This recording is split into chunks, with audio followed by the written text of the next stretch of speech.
Great. Well, thanks very much. We're delighted today. My name is David Kasick with HealthTech Strategist, and today I'm delighted to have Glen Tullman from Livongo, Teledoc, Livongo now, to come and talk to us today about Livongo and about health tech, generally speaking. So Glen, let me just kind of jump in right now. So as I understand it, Livongo was launched in 2014. Where did the idea come from? What were you trying to accomplish? Were there any models that you had seen elsewhere in the industry that framed your thinking? Well, it's a great question, and David, it's always good to be with you, so thanks for having me today. And I'm talking about my favorite subject, which is Livongo. There weren't any models, and really, Livongo started from if you will, a customer need, what we call today a member need. And there's really two paths that emanated from. One was my youngest son, Sam, was diagnosed with type 1 diabetes when he was 8 years old. He's now 26, he's doing well. But when he was diagnosed, I made a commitment with him to help to find a cure and keep him healthy until we did. And as we went on this journey together, and of course it was his journey, but diabetes is very much a family disease, a family condition, and it impacts everyone because you can't go anywhere without worrying about, do you have your insulin with you? Every night you're up checking on your son or daughter, or maybe it's mother or father or partner's insulin. Are they good? Anything that happens, you have to understand what's the impact on the insulin. So it's very much of a team sport. And when we were going through that journey, and as I became more and more involved with diabetes, I started to understand how difficult we made it for people with diabetes and other chronic conditions to stay healthy. You would assume we would do everything we could to keep people with diabetes or hypertension or other issues out of the hospital and keep them healthy. One, it's the best thing to do. Two, it costs less. But instead, every time we turned around, there was a new hurdle put in front of us. We need more strips. And believe it or not, we would call up occasionally and say, he's running out of test strips. And test strips are what you use to actually prick your finger and check to see if your blood sugar is okay. And we would call up our health plan and say, we're running out of test strips. And they'd say, well, we can't send them for 2 weeks, but we can send you needles today. And I won't tell you what I said, but it was kind of like, are you crazy? This is my son's life. And then they would say, but if it's an emergency, go to the ER for a $5, a little container of strips. So terrible advice, terrible experience. And so the idea was, we knew we could do better. And I had spent my career in healthcare and other industries using software to make it easier to do things. And my partner said to me, why don't you make it easier for people with chronic conditions to stay healthy? And that really was the idea behind Livongo. And one other point, and that is the name. A lot of people say, where'd you come up with the name? And the idea was, we went to people and we said, what do you really want? And he said, I just want to live my life. I don't want to focus on diabetes or hypertension. I just want my life back. I want to live my life. And by the way, don't give me a solution that says I have to go to the doctor or the hospital twice a week. I'm on the go. So I want to live my life and I'm on the go. I want to live my life and I'm on the go. Livongo, living on the go. And that's where that came from, which was really everything good we've done has come from our members. It's come from understanding their experience, trying to make it better. So you consider the folks who are, I guess, part of the Livongo program, your members as opposed to customers? What's the relationship between the folks who come to Livongo and Livongo itself? Well, we have to kind of start with, kind of the basics. So a lot of the people who joined the company, like I had a personal connection with diabetes because that was where we started. So they either had diabetes, they had a family member, they had a brother or sister, son, daughter, or partner with diabetes. So there was this intense commitment to not just like a level of passion at Livongo is off the charts. That's because it's so personal. So that relationship was almost a family relationship, and that's why we call them members. They aren't customers. They might be health consumers, and they aren't patients because a patient is more transactional. you're a patient. Frankly, we don't treat patients very well in this country. So what we wanted to say was we wanted to have a membership relationship, a very special relationship where everybody mattered. We treated everybody like they were family. What would you do if it was your son, your daughter, your mother, your father? That's what you ought to do. And that's what we instilled in all of our people. Our members are why we do what we do. They're why we're successful if we're successful. So that membership, and it's always member with a capital M. Sometimes it gets corrected and people say, no, member is small. And not for us, it's not. Mhm. It is the center of our universe. So just to state the obvious, you built a company of extraordinary value in a very, very short period of time. What were some of the early issues or challenges you faced as you were growing and developing the company? How quickly did you know you were onto something special? Were there any speed bumps along the way? Well, there's always speed bumps. And when you say extraordinary value, I define value as in a very personal way. What does my son think of what I'm doing? Because if he doesn't like it, then to me, all the money in the world won't make a difference. And so we think the extraordinary value that we've been able to create is all about what members think. And we like to say that our members don't like us, they actually love us. And they really do. Our net promoter score is in the high 60s, higher for some of our customers in an industry where 0 to 5 is considered good. And so they really do love the experience we're creating. And the other two metrics, we know we're making them healthier. And last but not least, we're saving money for the people paying, which in a lot of cases are large self-insured employers or the government. So first you got to create that great experience. When did we know? I think early on, we produced a cellular connected glucometer and it came in a kit. And my son got home and he said, you know what, Dad, your kit sucks. And I went back and I said to our product people, we need a new kit like tomorrow. And they said, based on what research? And I said, I talked to my son and he said it just wasn't any good. And he said it's stronger than that. And everything about that was, again, back to that. Now, the big challenges came early on when we had customers who were told by some of the large health plans, if you use Livongo, we're going to increase your rates for other drugs. Totally illegal, not healthy, not good for patients. But they didn't like the fact that we were taking part of their business and we were doing it in a different way. And a lot of people sadly profit from diabetes because they sell strips in an inflated number and then they get rebates, which in any other industry we would call kickbacks. But here we call them rebates, and that seems to make it okay. So people are getting overcharged and they're getting money back kind of under the table.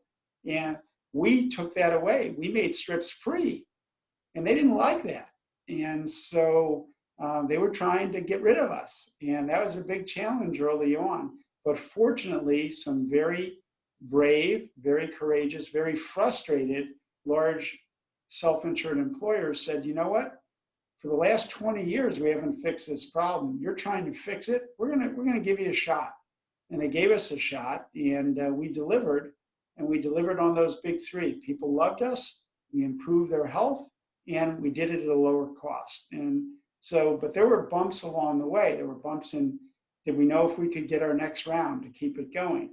But most important, there were bumps in the payment system. And the healthcare ecosystem is not friendly for innovation. They say they are, but they're not really friendly for innovation. And no one benefits by taking the cost down. So when the costs go up, payers make more money, PBMs make more money, and health systems make more money. So tell me why they want to drive the cost down. They don't. As we were moving through the 2010s, how were you recruiting members? Was it mostly through employers or were consumers, did you target consumers to sign up individually? Well, early on, we started with large self-insured employers, and that's where we started. As we were successful, then we started to partner with PBMs and with large health plans. And then ultimately along came the providers themselves for their own employees, because if you look at health systems in any town, they're one of the largest employers. They needed to take care of their own people. And then more recently, millions of government employees have been covered, which is awesome. And they, because once again, the government turns out to be a large employer, and they are self-insured with our money, but they're self-insured. So they were adherent. So now it's across the board. Pretty much everybody is using Livongo. So you mentioned PBMs, and I was thinking about Livongo, and I don't know if you're comfortable with the label of a disease management company, but it seems to me that you do some form of disease management in diabetes. And 25 years ago, a lot of drug companies, when managed care PBMs first came on, tried to position themselves as disease management companies, so they weren't just selling pills. And that effort largely failed because they couldn't find anything proprietary in a protocol. What's proprietary about Livongo, and how do you create real value in disease management, chronic care management, that goes beyond simply serving patients, but that's what Livongo could capture that value itself? Yeah, well, it's a great question. And first of all, words matter. I like to say, if you want to change the world, you have to change the words. And, Starbucks has figured that out. They've taught us a whole new language of how we talk about drinks and sizes and Avente. If you go into Starbucks and ask for a large, they look at you like you're from another planet. You've never been here before, and everybody stares at you. So the words in diabetes and in healthcare were generally all wrong. We talked about patients, and people aren't patient anymore. We talked about diabetics, a word we hate. We don't want to label you. We won't want to call you, David, by your disease name. You are a person, and you might happen to have diabetes or hypertension or maybe some mental health challenges, but you're a person. So we talk about people, not diabetics, not cancers, or not anything else. We don't label people. And these words that we use, so, again, disease, whether it's disease, chronic care management, that indicates that we're going to manage this for you. And Livongo is all about how do we empower people with chronic conditions to live better and healthier lives. So we're putting the control back in your hands. It's kind of like people say, oh, you're doing remote patient management. And all three of those are wrong. It's not remote, because remote from where? You mean remote from, is the hospital the center? Is the doctors are? Wait, no, you're the center. So how can it be remote? No, we're giving you the information. You're not a patient, you're a person. And lastly, this idea of monitoring or management, like who uses monitors? We have baby monitors. We have hall monitors, where I used to get in trouble when I was hanging out in the halls in high school a long, long time ago. But nobody wants to be monitored. What we're doing for the first time, this is what makes it proprietary, is we're giving people real-time feedback using our data science and putting them in charge and giving them information that allows them to stay healthier. So we don't just give them some data, we give them ideas and suggestions. Let me give you an example of one of our most popular, which seems really simple, and that is, before Thanksgiving, we sent millions of people messages that said things like, before you go in, drink 2 glasses of water and bring a dessert. And then we said, they will like you better. They'll think you're very considerate for bringing in dessert, and you'll have something that you can eat on a low-carb diet. And people love that. They're like, finally, a way to deal with a really challenging holiday, which is, here's what's put in front of me. I don't want to not eat. What kinds of things, and I probably want to eat a little less because there's some foods there that taste delicious but may not be best for me. So how do I do that? Fill your stomach up a little bit before you go. Some really simple things. But there's other things, like in the morning, check before and after you eat. And so we're doing for healthcare what Amazon did when they started to say, people like you, David, would like books like this. And you look at the books and you say, gosh, that is a book I like. Well, we say, people like you have found this really successful. Why don't you try it? People give us real-time feedback to say, wow, this is successful and it's working. So I take your definition of where the value lies, but we can't ignore the $18.5 billion deal that you did with Teledoc. Why exit after only 6 years? And was it a matter of taking the money when it was there, or what is it that Teledoc and Livongo can do together that Livongo couldn't do on its own?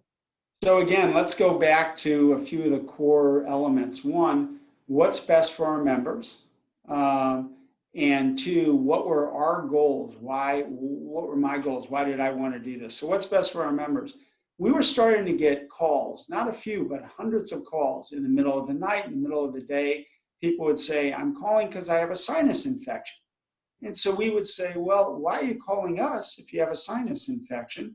And they'd say 3 reasons. 1, you're the only people who pick up the phone and answer it with a human being. 2, you're the only people we trust. And 3, you're the only people who give me solutions. And so we said, well, that's wonderful, but we don't have a solution for you here because we're not doctors. Wouldn't it be wonderful if we could connect them with a doctor real time who could solve their problem? And so more and more we started to understand that to serve the whole person who might be someone who has diabetes, type 2 diabetes, hypertension, and a weight management issue. And by the way, 70% of the people with type 2 diabetes also have hypertension. So we said, now if they're calling and they have a sinus infection or the flu, shouldn't we be able to take care of them? The answer is yes. So we actually needed telehealth capability.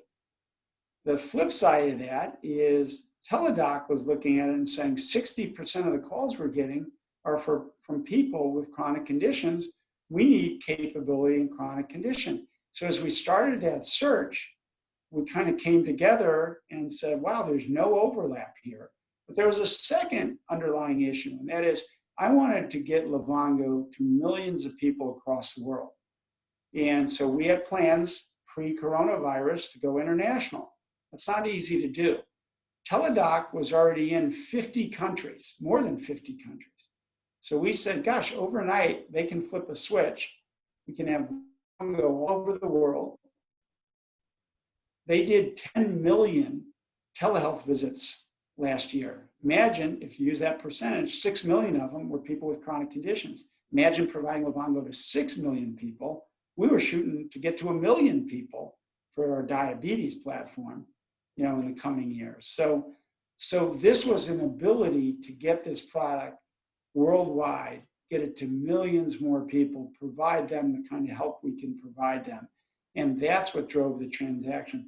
There was such strong industrial logic. It wasn't about, did I want to stay? Did he want to stay? It was really about what was best for the members. And that was making this a $37 billion company that will be a $200 billion company someday soon, because you're putting 2 growth engines together with almost no overlap. And even in behavioral health and mental health, our MyStrong product was very much a digital front door. And then they, would come along at the other end with BetterHelp, which was the high end if you need to talk to somebody. We think you could cover a lot of this right up front. And then the issue was, okay, you cover it up front, but what if you can't?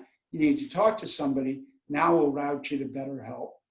But if you don't use BetterHelp, we'll route you to somebody else. The idea is, how do we make it easier? So perfect fit, what our members needed. And by the way, if you ask, it was funny, when we first came out, people didn't understand it. We surprised the market. No one imagined these 2 growth companies would come together. They thought maybe we'd even compete.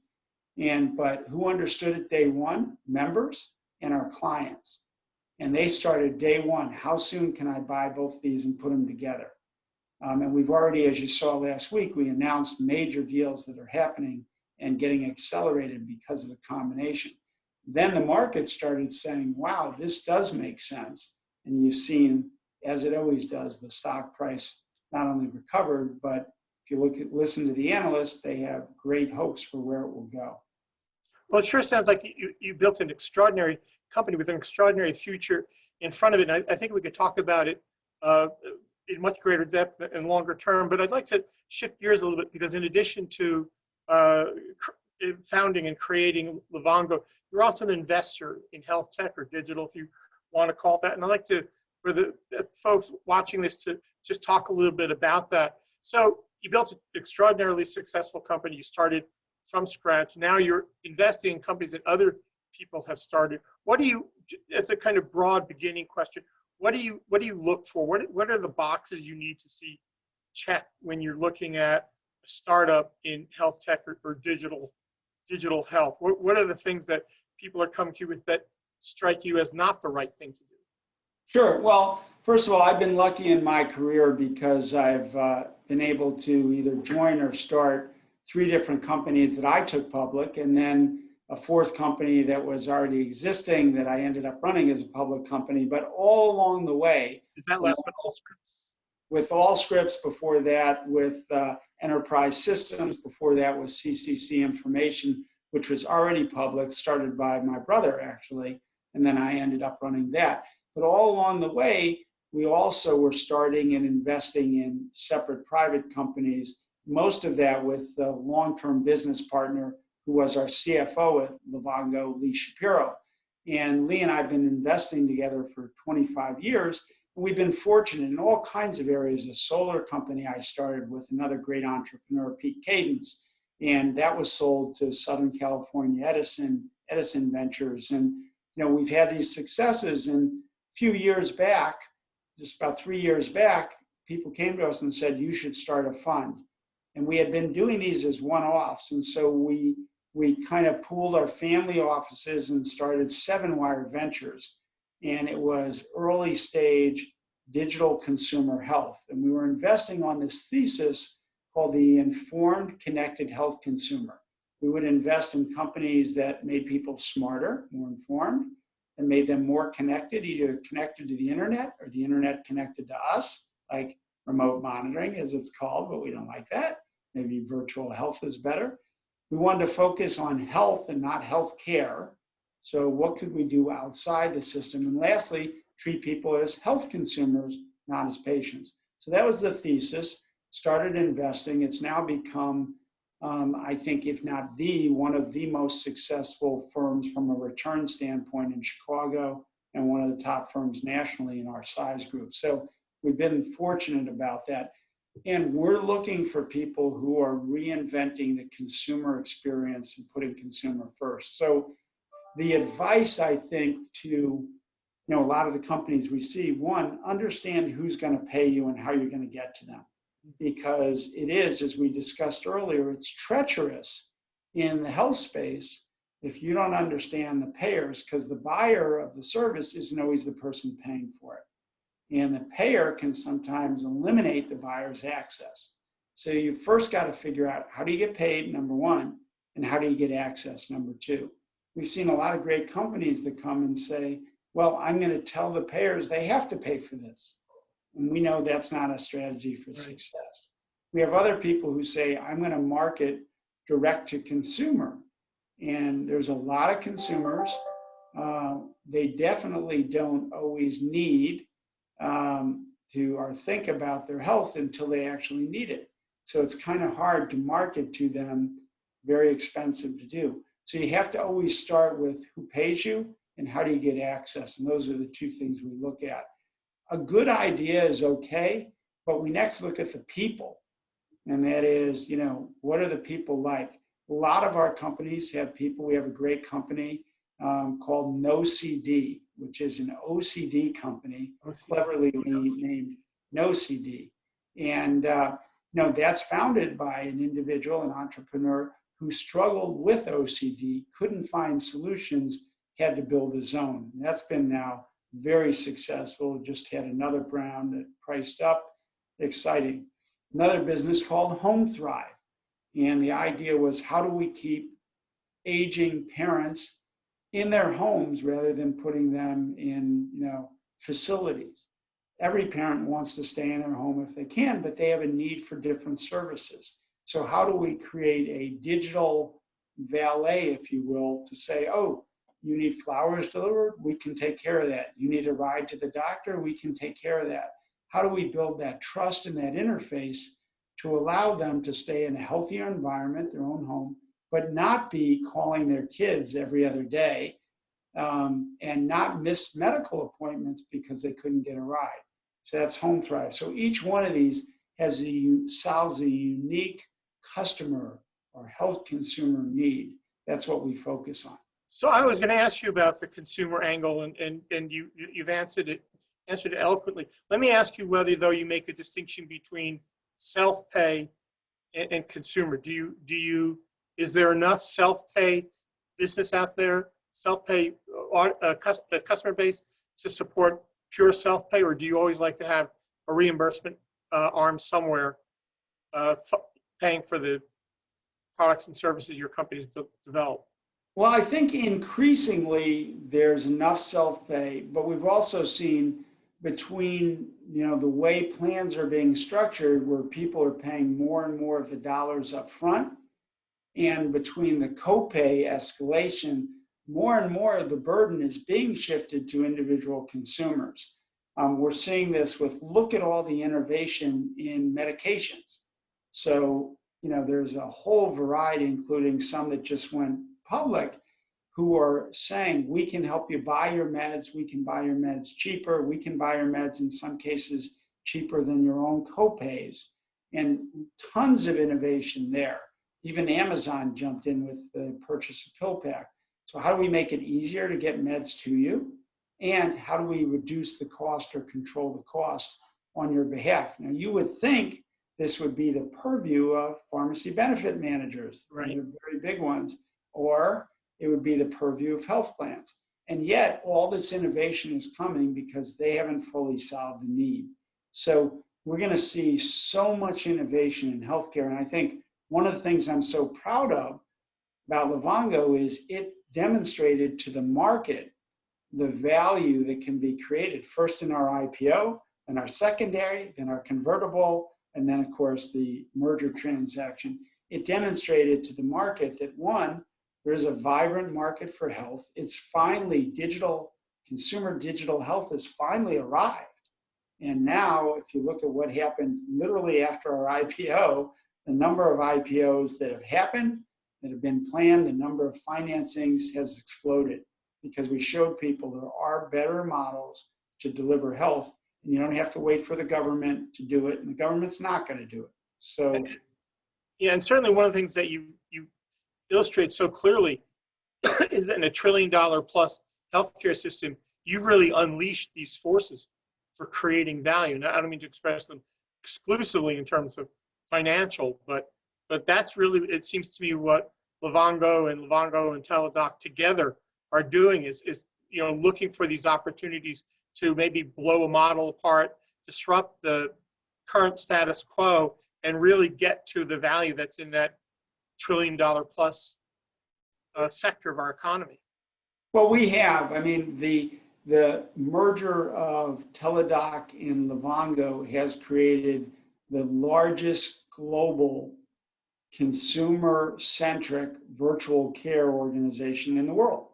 And that was done pretty much overnight, pretty much unexpectedly. But if you think from end to end now, whether you're in the hospital with Teledoc's One Touch, whether you're at home with Livongo, whether you're doing it digitally, we meet the health consumer wherever she is. And we're providing tools at whatever level they're needed. So, day one, you may have a mental health challenge. You go on 24/7, you have it digitally. But if not, you can talk to a doctor 24/7. Think about the parallels that we have with, the other consumer services. I mean, if you want something from Amazon, you can get it 24/7. You can get it delivered to your home. It's on your terms. And now we've delivered healthcare on your terms. Before, you call the doctor's office, maybe you get an appointment 2 days later. Now you get an appointment in seconds by going to Teledoc. And so from that perspective, again, you're now in charge, and people love it. They love Uber. I walked out of a building and with my daughter, and there was a taxi sitting there, and she said, "I'll Uber." I said, "Well, there's a taxi right there." She said, "I'd rather Uber. I'm in charge. I know where they're going. I know what the course is. I know who the driver is." She started, it was like an ad for Uber. I said, this is all about her wanting to be in charge. We all do, and especially on something as important as our health. So that's what we're delivering through this new merged company. And there's going to be more. We've unleashed this innovation in this area, and that's what's so exciting. So we're right up against time. Let me ask you two more questions. And one is, I mostly come from the medical device space. And the one thing that's always struck me about, as I would call digital, and I call health tech, is how crowded the space is. You know, you look at a company with one app or one model and do a little digging, and there's, you know, a dozen companies behind it who are trying to do the same thing. I'm thinking about, you know, technologies that alert you if you haven't taken your pill, or if your parents haven't taken their pill. I wonder if if you see any barriers to entry that a young company can take advantage of or can build on their own. As an investor, when you're looking at an outside opportunity, one that you haven't founded, how do you arrive at a confidence level that the company in that particular space that you find attractive is in fact going to be one of the ones that wins in that space? Well, I think there's two kinds of companies today. We're seeing more and more platforming. And so I think some companies are going to be great companies that have tremendous expertise in their space, and they're going to get acquired. And other companies are going to be big enough and broad enough that they're going to be able to become their own platform, so to speak. So I think we're going to see two kinds of paths, but the real message is be extraordinary at what you do and have health consumers who are really loyal to you, who love you, they don't like you. Again, there's this concept that we talk a lot about of don't be better, be different. So the iPhone wasn't just a better flip phone. The iPhone was something completely different. And from that perspective, Livongo wasn't a better way to check your blood sugar. It was a completely different experience, 24/7, free strips, different business model, only pay when you use it. Across the board, there wasn't a thing that we didn't innovate on. And that's what people loved, and that's what they fell in love with. So I think ultimately that's what people should be looking for. Well, you've made a great case for Livongo, a fascinating company, one that I think has to be considered unique in its space. But let me end by asking you whether you, particularly as an investor, you look at Livongo and say, that is a model for what other companies can do in terms of value creation, whether you define it as patient care value creation, whether you consider in terms of financial value creation, or is Livongo an outlier? Is that kind of like the perfect, I wouldn't say storm, but the perfect combination of great idea, great technology, great development coming along at exactly the right time? Will we see more companies, do you think, that will tell a story similar to Livongo's, or was Livongo really in many respects unique in what it did? Well, I think one of the fun things about it is that you know, we have seen Livongo become a verb, and people say we're going to Livongo it, we're going to Livongo that sector, and what that really means is turn it into a recurring revenue service as opposed to a one-time product kinds of transactions. So one, we've seen that happening. Two, people have already gone public, and I think we're a comp in every public offering that's been done since we went public. They're saying, hey, we're just like Livongo, but in a different space. And I do think it's unleashed the creativity from a company standpoint, but also investors now say these companies, this group of companies, consumer digital health, are actually worth betting on. So I do think it's been broader than Livongo. I don't think it's one extraordinary company. I think it's an extraordinary company that has opened the path for a lot of other companies to follow and hopefully run through and get us better healthcare worldwide. And that's really the goal. Yeah, well, you certainly, I think, have given the whole industry the incentive to think very differently about what we've been doing. As successful as we've been, it's really it seems to me a totally different horizon. Let me stop there right up against time.